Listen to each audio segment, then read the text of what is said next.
Fungsi HAM juga berarti kan hak asasi manusia ini Iya, memang. dari ancaman badai laut Betul. yang bisa mematikan.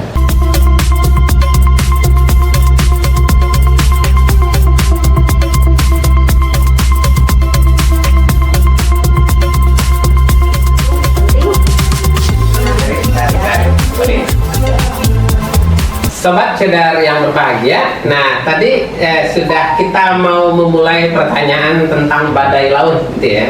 Jadi saya pernah mendengar cerita kan bahwa ternyata mangrove itu juga berfungsi sebagai penyelamat jiwa dari ancaman badai laut yang pada musim tertentu kekuatannya yang itu juga kecepatannya gitu kan yang sangat tinggi, dan ini katanya juga bisa sebagai penghalang datangnya badai laut, benar kan?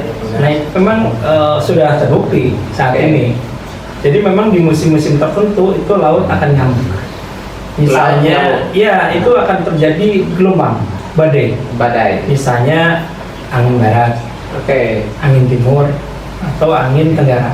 Itu kekuatannya bisa menerbangkan rumah atap gitu kan? Iya, bisa atap, bisa rumahnya sendiri roboh. Rumahnya juga Rumahnya bisa terbangkan badai laut. Badai laut itu. Jadi itu sesuatu yang menakutkan gitu ya? Wah, memang kalau terjadi itu mengerikan itu di pesisir itu. Jadi mangrove terjadi rutin. Jadi mangrove adalah salah satu. Nah, dengan keberadaan mangrove ternyata dia menjadi green belt. Penyelamat ya. Iya, jadi sabuk penyelamat bagi pemukiman. Gitu. Jadi badai ini tidak hanya menerbangkan itu, bisa jadi mengikis kampungnya hilang. Oh, ya gitu. Jadi fungsi mangrove itu sebagai fungsi HAM juga berarti kan hak asasi manusia ini dari ancaman badai laut yang bisa mematikan. Betul. Badai laut itu bisa terjadi namanya holocaust ekologi. Ini paling mengerikan. Jadi bisa masyarakat bisa terdampak secara luas dengan peristiwa ekologi ini. Untuk lokasinya itu Pak biasanya daerah mana Pak? Ini yang sudah pernah terjadi, misalnya tsunami Aceh, ya tsunami Aceh yang dahsyat. Ternyata ada beberapa desa yang ada di belakang mangrove itu hampir lebih dari 90% penduduknya hidup. Ya. Ya. Jadi fakta di Indonesia tidak ada terjadi kan? Dari di Aceh. Tsunami udah berturut-turut. Ya, di Aceh itu terjadi seperti itu. Ya, kemudian pesisir yang ada di Indonesia, keberadaan mangrove itu biasanya kampung itu aman.